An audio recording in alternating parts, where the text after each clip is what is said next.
Hello and welcome back to Parsons Pantry and Parlor. I know it has been almost 2 weeks since you've heard from me. It has been an absolute zoo lately, and I'm so sorry. But that does happen sometimes in a pastor's home. We've had anniversary services, we've had a prayer conference, we've had boys' birthdays, and all kinds of other things. It has been so crazy, but I'm glad to be back. And I want to share a thought I had with you. The other day I was going through closets. Now, any mom knows this is a necessary evil. About every spring of the year, we have to go through closets and see what fits and what doesn't fit. In fact, my youngest came out for church the other day and his church pants were about this much above the top of his shoes. And I thought, oh dear, that won't work. And we were running late and I said, can you wiggle them down on your hip just a little bit? And he wiggled them down and I let out the hem just a little bit and we're like, okay, we're good, let's go. So you get to that point where you have to go through your clothes and say, okay, this does not fit anymore. It needs to be retired or it needs to go to Goodwill. And so I decided to do the same thing for me because I don't know about you, but there are certain places in my house that are always immaculate, and there are other places in my house that are just drop zones, and they look like a war zone, and my closet is one of those. And so I cleaned out my closet, and I wish you could see the piles. No, actually, no, I don't wish you could see the piles of clothes, because I had a pile of clothes that I had not worn in years because I didn't like them. They were itchy or they were uncomfortable or they didn't fit quite right, but they looked great in the store and I just couldn't part with them. And so I had a pile of those that were just, get rid of it. It goes to Goodwill, let it go. And then I had an even larger pile of clothes that were like, you know, if I lost 30 pounds, I might could fit a leg in that. And that's my hopeful pile. I don't want to let go of this, and maybe I can lose 30 pounds and get back in that. And so I have those down in the boiler room. They're very carefully packed away because I just can't let go of them anymore. But there were many clothes in there as well that I put on. They were for my days in banking when I would travel all the time. I was in skirt suits and high heels, very high heels all the time. And there were some things that just did not fit my stage of life. And so they went to the back of the closet in case I needed them for a conference or something, but they're not me anymore. And I got to thinking, you know, sometimes we are so quick to do that with our clothes, but we don't do that with the other things we wear. We wear identities, we wear labels, we adorn ourselves in certain mindsets or perspectives, or maybe we take on roles that do not fit who we are in this season. And it's very important to clean out my closet. I'll tell you, some of those clothes I had to stand in front of my mirror and see, does this fit me anymore? And I remember one suit jacket, it's been hanging in my closet for years because I remember a time when I put that suit jacket on and it just looked beautiful and elegant and classy.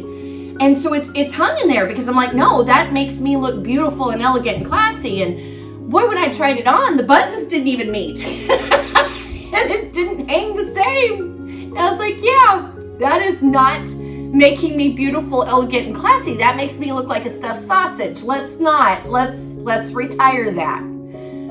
And sometimes we continue to fill roles in our lives that make us look about the same. And they make us feel overwhelmed and harried, and it makes us feel like we can't fit it all in.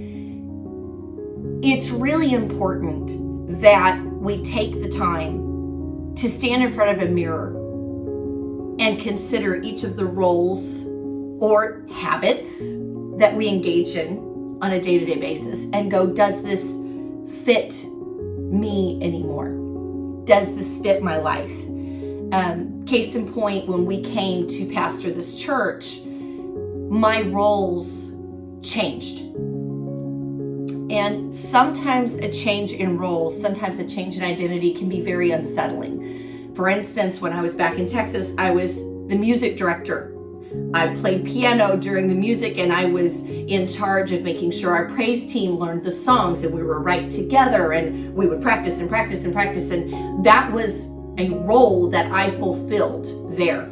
I also was over ladies ministry for about 8 years. And so every other month I would cook this huge smorgasbord meal for all of these ladies. I say all of these ladies, some of y'all have probably cooked for more, but we're saying 35 to 40 ladies every other month. And I would cook everything. I would decorate every other month. It was a completely different theme. Had it all decorated to the T, had games, had prizes. Sometimes, one time we had a masseuse come in, and it was a lot of fun. Sorry, my child is in here again. And so that was something I did, and it would be a 2-day event of sourcing the food and prepping all of it, because of course, as you know, I have carpal tunnel, and so I move a little bit more slowly in the kitchen. So I would have a prep day, and then the next day I would cook and I would decorate and do all of this and be set up, and then I would also engineer what we did in the ladies' meeting. I would coordinate fellowships and organize who's bringing what, and I didn't do that all the time. I did that part-time. But it was a role that I fulfilled. And when we came here and pastored a new church here in Illinois, we came to a church that had some very highly talented people. And when I arrived, they had a music minister who can outplay me on the piano and sing while she's doing it. And she does a phenomenal job. They had a fellowship coordinator who she could do it in her head, where I would have to sit there and write out, okay, we have this many people coming. How much of this food do I need? How much do I need to, multiply this recipe to get this? No, she does it in her head. And she's phenomenal at it. And so, and we have since found a lady who is wonderful at making our ladies feel blessed and welcomed in ladies' nights. And so we have that. And so when you come into a new season of life, and I had to go through this, sometimes it's very scary when you step into this new season and the roles that you fulfilled before, you're not needed there anymore. And it really messed with me at first, because I almost felt like I was going to be erased. If I let go of who I was, if I let go of these former roles, it's erasing me. Part of me is going to be missing. And I really struggled with that. I struggled with the calendar. I struggled with, okay, how do I step back but then still be involved and supportive, and what do I do? And what I've learned over the past 2.5 years of us pastoring our second church is that when I began to let go of old roles that I was not needed in any longer, God began to open the door for new things. He began to open the door for me to minister in churches in the area who wanted a word, and He opened the door for me to teach more Bible studies. He opened the door for me to be more of an adult Sunday school teacher, for me to preach more as well, for me to teach our new converts.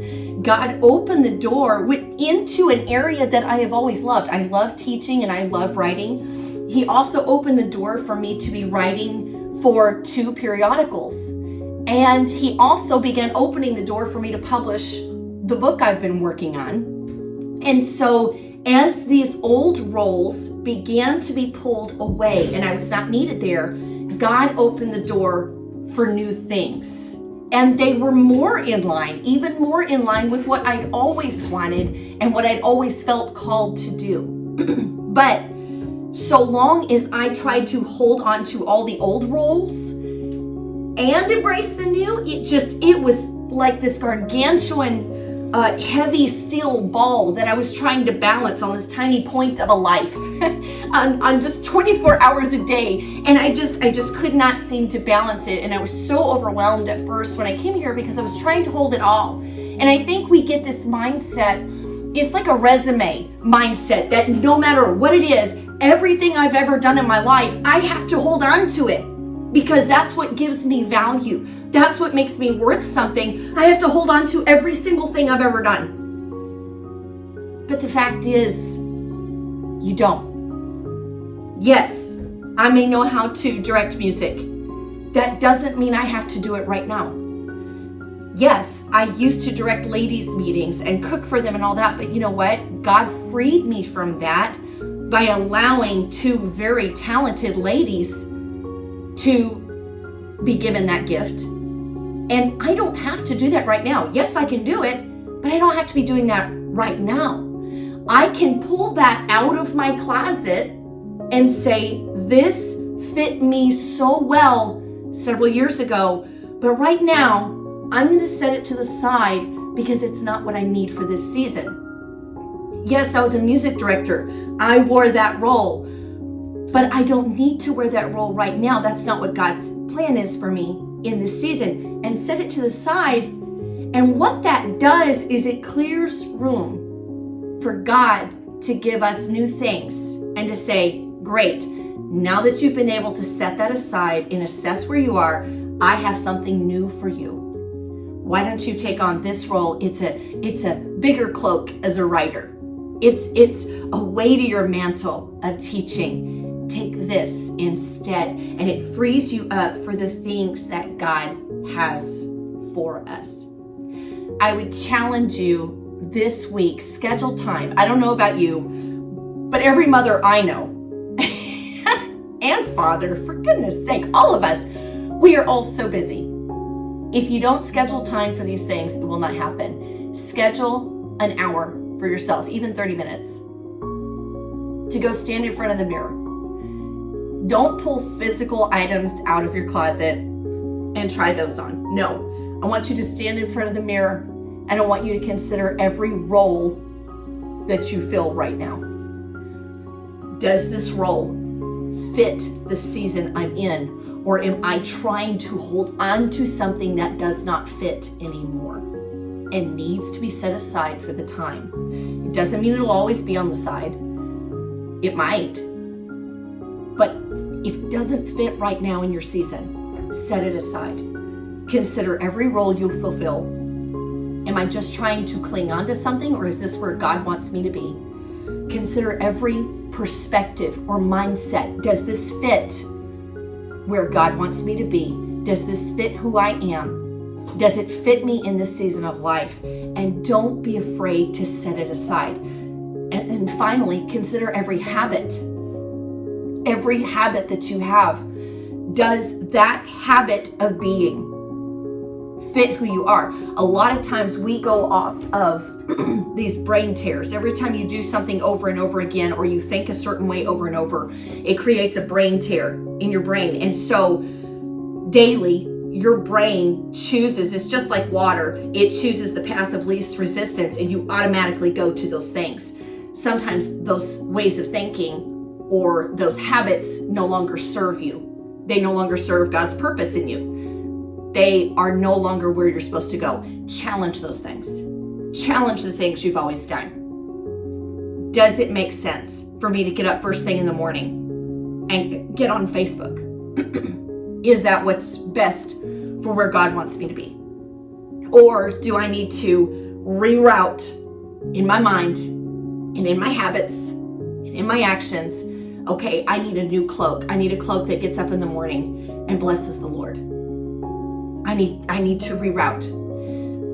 Don't be afraid of change, because change always leads to greater growth, and God's able to bless you in other areas. I would just challenge you, let's have a closet cleaning week. Schedule some time, get in front of that mirror, and start looking and seeing, hey, what fits in this season and what doesn't. And pray about it. God, show me what things I keep putting on, what identities I keep adorning myself with that don't fit.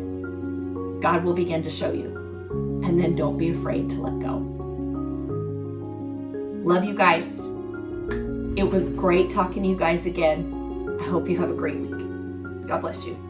Oh, and please subscribe to the YouTube channel. It helps immensely. It allows me to do more and more things the more subscribers that I have. Share this channel with a friend if you think that they would like the recipes or the coffee talks. And if it would encourage them, then please share it. You guys have a great day.